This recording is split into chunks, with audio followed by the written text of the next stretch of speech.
Saudara-saudara kaum muslimin rahimakumullah, kecintaan kepada anak-anak sering mendorong seseorang untuk menimbulkan sifat nepotisme. Segalanya serba garis keturunan. Sejak ia jalur birokrasi sampai ke dalam kehidupan sehari-hari, nepotisme ini bisa terlihat. Orang kehilangan kondisi objektivitasnya. Mampu atau tidak soal lain, bidangnya atau tidak bukan soal. Yang penting masih ada hubungan keturunan. Maka timbullah tumpang tindih untuk sesuatu pekerjaan yang tidak sesuai dengan kemampuan dan keahliannya.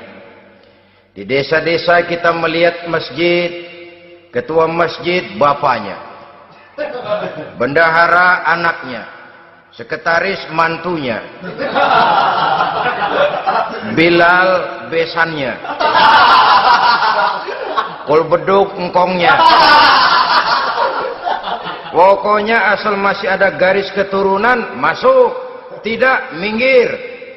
Ini pada akhirnya kurang menciptakan pemerataan kesempatan.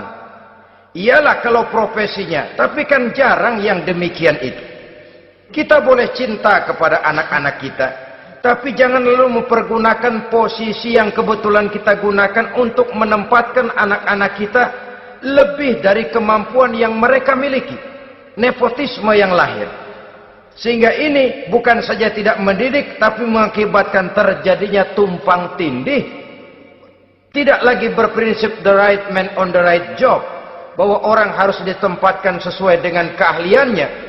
Tapi kita sudah berpikir subjektif, ahli atau tidak ahli, asal masih berbau keturunan, ayo silakan.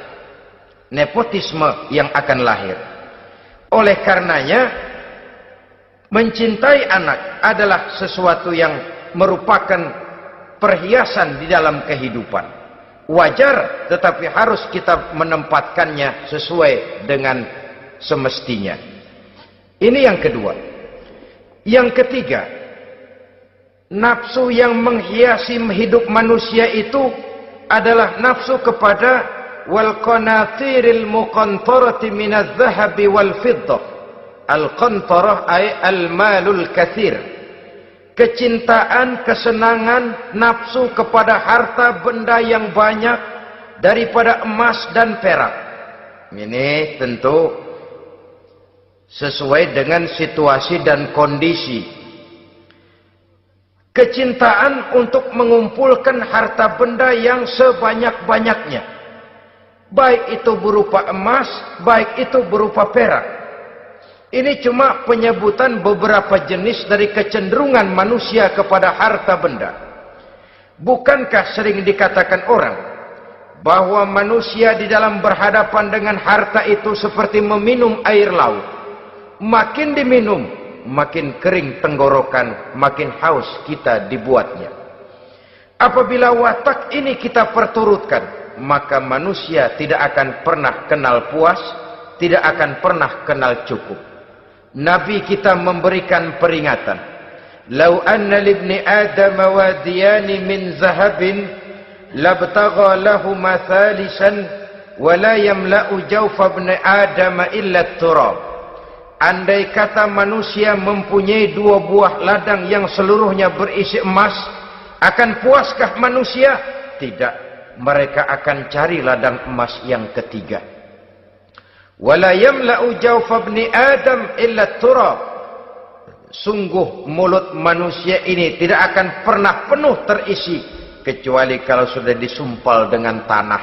Artinya kalau sudah dia dipendam di liang lahat, baru cukup.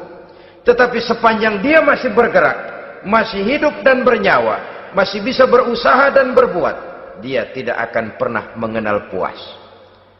Ini akan mendorong manusia terjebak kepada menghalalkan segala cara untuk mencapai tujuan. Yang penting kaya, kan begitu. Dan cepat. Sebab sekarang orang sering motong kompas. Yang penting kan cepat kaya. Soal cara, kalau jujur aja mah, sampai kapan mau kaya? Perkara itu renten, bukan soal. Perkara itu judi, tidak jadi masalah. Perkara itu korupsi menyangkut hak orang banyak, bukan soal. Yang penting cepat kaya. Dan anehnya lagi, tidak malu menumpuk kekayaan dengan cara yang tidak wajar. Ya kan orang hidup bermasyarakat tuh bisa dianalisa tuh. Emang usahanya apa sih? Gajinya sebulan berapa sih? Kok bisa gitu-gitu bener sih? Dari mana sih? Secara langsung orang tidak berani bertanya, tapi dari mulut ke mulut akhirnya tersebar jadi rahasia umum. Si Ano kan punya Ano, dia Ano, Anonya seano.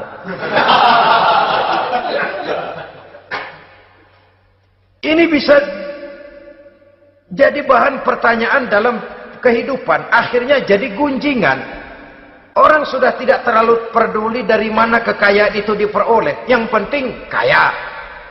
Dengan menghalalkan segala macam cara, terjebaklah ke dalam cara-cara mafia, terjebaklah ke dalam cara-cara yang tidak wajar, tidak bijaksana, memperkuat klik, clean, dengan menghantam yang lain. Saudara-saudara kaum muslimin rahimakumullah, bahwa manusia punya nafsu ingin kaya itu boleh. Agama memberikan tuntunan, memberikan aturan. Tidak hanya sekedar asal kaya, tidak hanya sekedar asal banyak harta. Malahan hadis menyatakan, kalau saudara diberikan umur panjang, pertanyaan akhirat cuma satu kok. Umurmu kau habiskan di mana? Kalau saudara diberikan amanah berupa ilmu pengetahuan, pertanyaan akhirat juga cuma satu kok. Ilmumu kau amalkan untuk apa? Tapi kalau kita diberikan amanah berupa harta benda, pertanyaan akhirat itu dua. Min aina iktasabahu wa fima anfaqahu. Dari mana hartamu kau dapat, kemana hartamu kau belanjakan. Dari mananya ditanya, kemananya juga ditanya. Depan belakang ditanya. Dan kalau mempergunakan harta untuk kesenangan syahwat, orang berani bukan main. Tapi kalau untuk kepentingan agama, yang hakikatnya untuk kepentingan dirinya sendiri, berat seperti nyabut bambu dari ujung. Orang kalau menyumbang masjid 100.000, itu kan zohirnya memberikan panitia masjid. Tapi hakikatnya kan dia nabung buat dirinya sendiri. Seolah-olah dia cuma berkata, Pak, tolong saya titip 100.000, ini untuk kepentingan saya di akhirat nanti. Silakan uangnya mau dibelikan semen, pasir, kaca, pintu, jendela, silakan. Saya cuma titip, ini untuk saya di akhirat nanti. 100.000 Pak. Zohirnya dia memberikan kepada panitia masjid, madrasah, pesantren, yatim piatu. Hakikatnya dia nabung buat dirinya sendiri di akhirat. Malah tabungan ini bukan SDSB namanya, SDBS. Sumbangan dana berhadiah surga, itu SDBS namanya. Sekarang orang mengejar SDSB, lalu berat mengejar SDBS. Sumbangan dana yang berhadiah surga langsung dari Allah Subhanahu wa ta'ala. Coba kalau dia main golf, sewa lapangan golf itu 400-500 ribu sebulan, paling 4-5 kali main. Beli stick golfnya saja sampai jutaan. Datang panitia pembangunan masjid 100.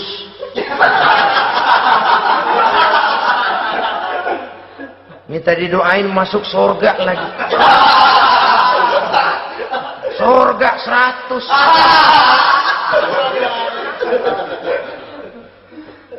Saudara-saudara kaum muslimin rahimakumullah, kecintaan kepada harta benda yang banyak, baik berupa emas, berupa perak, mendorong orang untuk berlomba-lomba yang Allah peringatkan dalam Al-Quran, alhaakumut takatsur hatta zurtumul maqabir. Kamu telah lalai akibat kamu berlomba-lomba memperbanyak materi dunia. Hatta zurtumul maqabir, sampai kamu dekat masuk ke liang kubur, baru rupanya sadar bahwa perlombaan ini tidak akan pernah sampai ke garis finish. Betapapun jauhnya rally Paris-Dakar, garis finishnya ada. Betapapun hebatnya medan yang ditempuh, buasnya gurun pasir Afrika, garis finishnya pasti ada. Itu kan rally yang terbuas di dunia katanya, Paris-Dakar. Tapi garis finishnya ada. Namun jikalau kita berlomba memperbanyak harta, kita tidak akan pernah sampai ke garis finish. Yang kecil-kecilan aja dah. Kalau orang ditanya, kamu kenapa sih belum mau sembahyang? Ya bagaimana mau sembahyang Pak, tinggal di Jakarta masih kontrak. Saban habis tahun diubur-ubur yang punya rumah. Kalau punya rumah sendiri walaupun kecil-kecilan, saya mau ibadah Pak. Ya, diberikan rezeki oleh Allah, bisa bikin rumah walaupun kecil-kecilan. Belum juga mau sembahyang. Kok belum juga sembahyang? Iya Pak, rumah emang udah punya sendiri, cuman kecil Pak. Atasnya atap, kalau hujan aja bocor. Kalau bisa bikin rumah yang permanen Pak, tenang, saya ibadah, sembahyang saya rajin. Iyalah, diberikan rezeki, bisa bikin rumah permanen. Bagus rumahnya. Lain lagi. Iya, rumah sudah permanen, tembok, ubin. Cuman isinya belum ada Pak, perabotannya. Tuh. Kalau punya peralatan rumah tangga yang memadai, tenang, saya ibadah. Diberikan juga rezeki, bisa beli perabotan rumah tangga yang lumayan. Di atas tekelnya sudah pakai karpet, mebelnya spaghetti, tempat tidurnya alga spring bed dan low pillow, ada kulkas, ada TV, di sebelah TV ada kunci mobil. Kuncinya mobilnya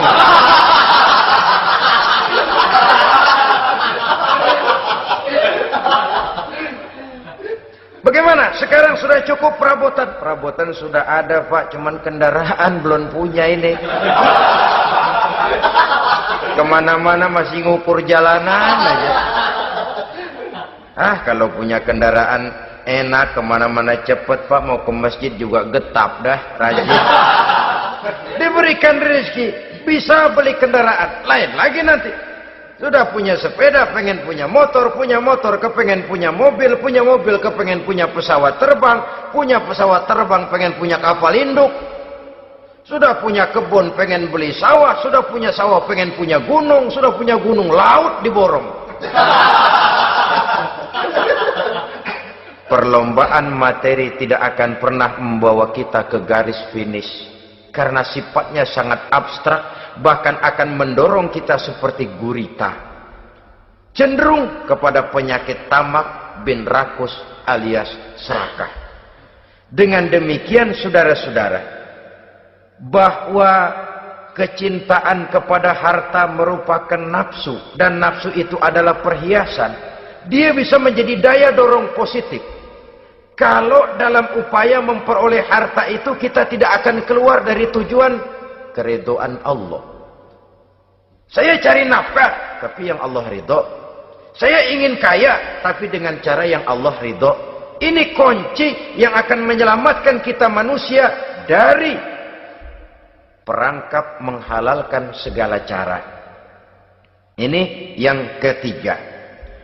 Yang keempat, dihiasi manusia itu dengan nafsu kepada wal khailil musawwamah, kuda yang bagus, kendaraan yang bagus, kuda yang terpelihara. Al musawwamah ada yang mentafsirkan ar-ra'iyah. Ar-ra'iyah itu yang digembalai. Binatang ternak, kuda yang digembalai atau kuda yang diikat.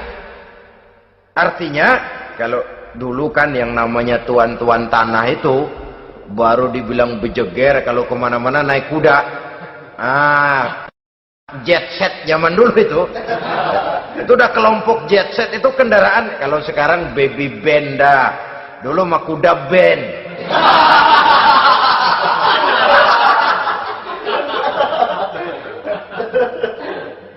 Manusia punya kecenderungan suka kepada kendaraan.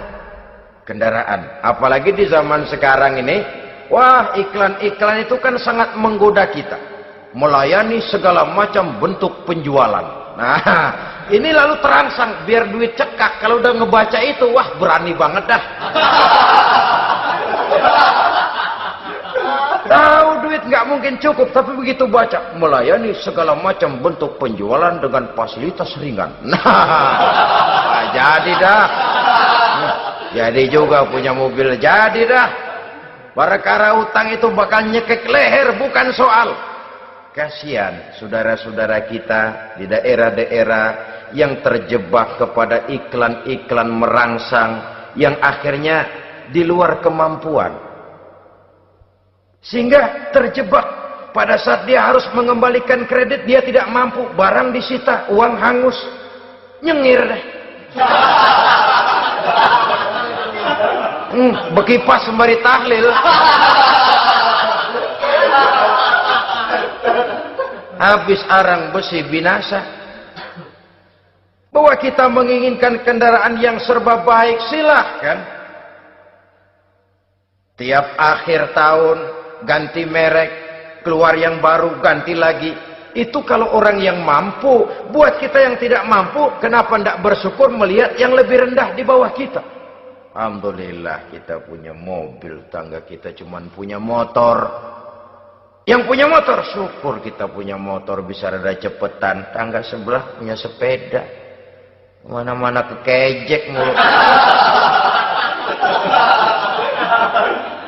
Yang punya sepeda, alhamdulillah punya sepeda. Tangga sebelah kemana-mana jalan kaki. Yang jalan kaki, syukur masih bisa jalan. Temen sebelah lumpuh bertahun-tahun gak. Yang lumpuh, alhamdulillah masih hidup. Tangga sebelah kemarin out, nggak balik lagi. Saudara-saudara, saya pikir menengok ke atas itu perlu supaya ada rangsangan kita untuk maju. Tapi menengok ke bawah pun juga lebih perlu agar kita mensyukuri yang ada dan tidak suudzon, tidak buruk sangka kepada Allah. Apa yang diberikan Allah kepada kita sekarang ini, itulah yang terbaik menurut Allah untuk kita. Saudara-saudara kaum muslimin rahimakumullah. Dahulu ada seorang pemuda, matanya buta. Dia mengeluh, "Ya Allah, kenapa saya dilahirkan dalam keadaan buta? Apa dosa saya? Apa salah saya? Andai kata saya tidak buta, saya melihat keindahan alam ini, saya lebih akan bersyukur kepadamu ya Allah." Nah, sudah, dia berburuk sangka kepada Allah. Satu hari, ini Raja Baduy di pedalaman mengerahkan tentaranya menculik anak-anak muda. Ini Raja Baduy ini kanibal, artinya suka makan daging manusia. Anak-anak muda ini diculik. Yang masih muda-muda ya, kalau kambing muda itu kan di sop rada sedap. Rupanya ini Raja kanibal ini begitu. Anak-anak muda termasuk ya pemuda yang buta tadi itu kena culik. Ya, sudah diculik, rawatlah di istana raja ini, diberikan pakaian bagus, dikasih makan serba enak. Sebab apa? Supaya badannya gemuk. Setelah gemuk nanti dipotong di sop legit. Sudah, kerjanya cuma makan tidur, fasilitas nikmat, tidur enak. Udah giliran dapat 1 bulan 2 bulan kemudian, ketika mau diambil anak-anak muda ini, raja sendiri yang milih mana yang disop duluan nih. Sampai giliran anak muda yang buta ini, raja geleng kepala. Yang begini mah buta, dagingnya nggak enak. Ini satu lepas aja, lepas. Saya mau makan daging orang buta, lepas aja. Pulang ini anak muda, batinnya bersyukur, sujud syukur, ya Allah, katanya, untung saya buta. Coba kalau saya nggak buta, udah habis saya disop. 2 bulan yang lalu dia mengeluh, ya Allah, kenapa saya dilahirkan dalam keadaan buta? Sekarang dalam pulang ke rumah, perjalanan menuju ke rumah, dia berkata, alhamdulillah, andai kata saya tidak buta, habis badan saya disop oleh raja yang kanibal tadi. Saudara-saudara kaum muslimin rahimakumullah. Jadi dengan demikian pola hidup yang konsumtif sesungguhnya sangat tidak mendidik apabila dilatar belakangi oleh kemampuan yang tidak menunjang. Dengan demikian setidaknya mendidik orang untuk berkhayal. Anak-anak muda sama merek mobil ngerti banget dah. Punya kagak? Ini BMW model terakhir nih. Nih kemarin gue ngeliat di sana gue megang rame.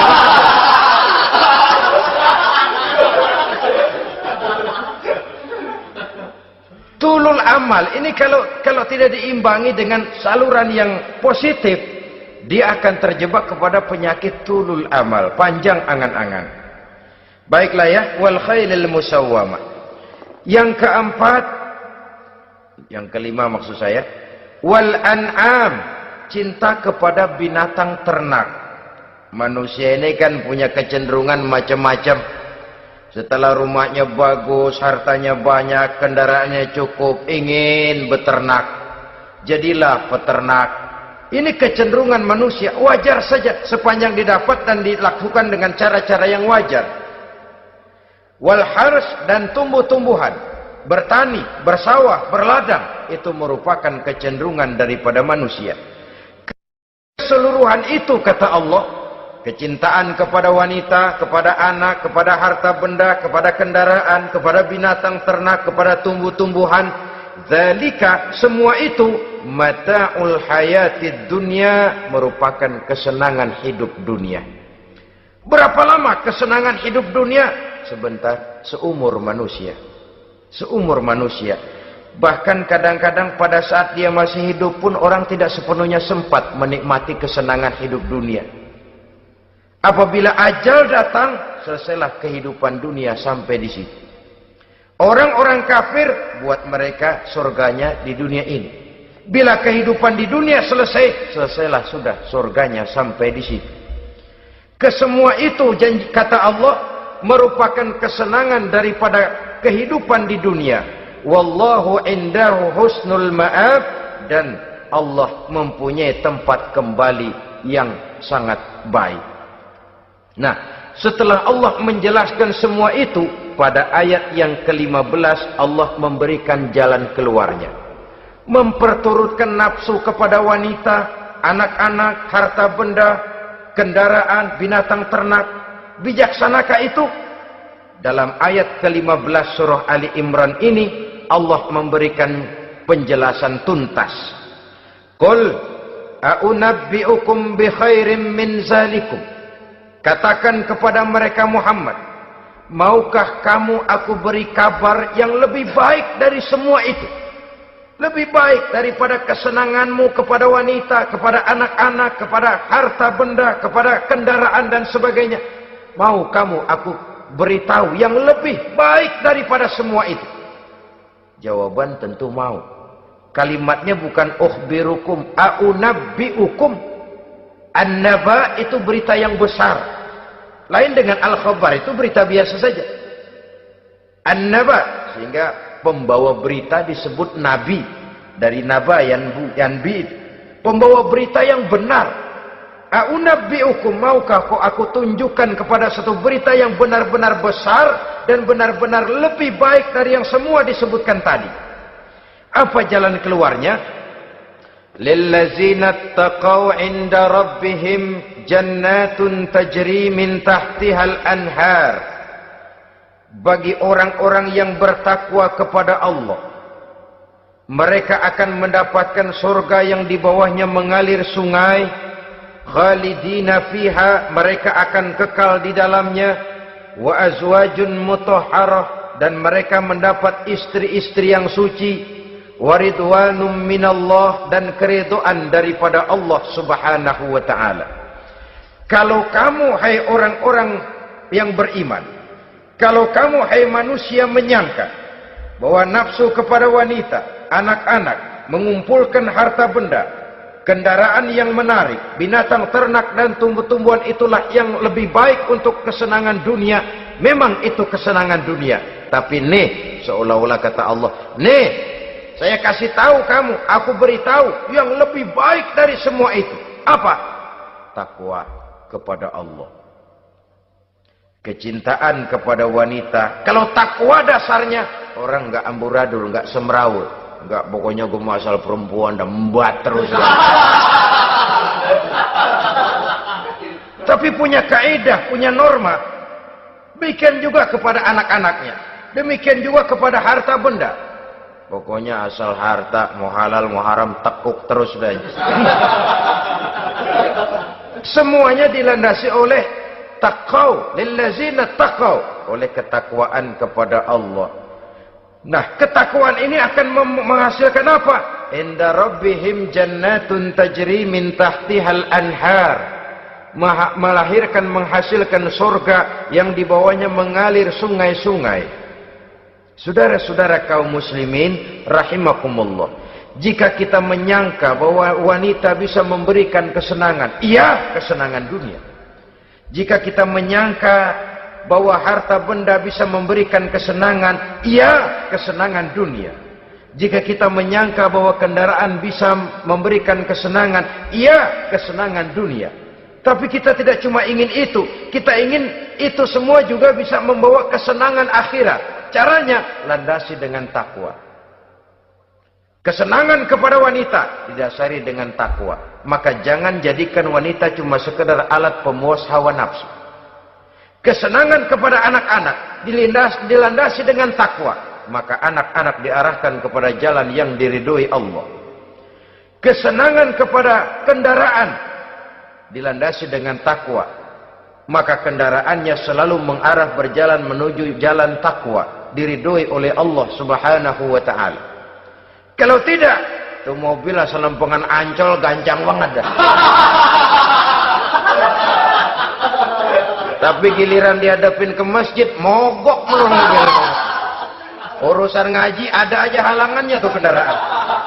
Tapi kalau untuk urusan maksiat, ngebut benar-benar. Dilandasi dengan ketakwaan. Sehingga dengan demikian tidak hanya sekedar surga di dunia ini, tapi lebih-lebih di surga di akhirat nanti. Khalidina fiha, kekal. Kalau dunia ini kan zillun zail, bayangan. Hari ini kita jaya, besok kita bangkrut. Siapa yang mau menghalangi? Hari ini kita melambung, besok kita nyungsep. Siapa yang bisa menarik? Tidak kekal, berubah, temporer, relatif. Di sana kebahagiaan yang dilandasi dengan takwa ini sudah surga, kekal di dalamnya, azwajun mutahharah. Dapat istri-istri yang suci. Suci dalam arti belum pernah dijamah orang lain. Suci dalam arti tidak pernah terkena halangan. Seperti men misalnya. Baik menstruasi atau mencret, itu tidak. Azwajun mutahharah. Konon makna mutahharah ini ya artinya juga bisa selalu gadis, bidadari, selalu perawan, tidak pernah janda, walaupun tiap hari dipakai, perawan terus. Dan yang lebih penting, waridwanum minallah, mendapat ridho dari Allah Subhanahu wa ta'ala. Jadi hawa nafsu dengan motivasi takwa, itulah sesungguhnya yang dikehendaki oleh Ali Imran ayat 14 dan 15. Dengan demikian, manusia dengan ketakwaannya mengendalikan hawa nafsu, dan bukan malah dikendalikan oleh hawa nafsunya. Sehingga dengan demikian seluruh fasilitas yang dimilikinya, baik itu berupa istri, anak, kendaraan, binatang ternak, harta benda, tanam-tanaman, seluruhnya semakin meningkatkan ketakwaannya kepada Allah Subhanahu wa ta'ala.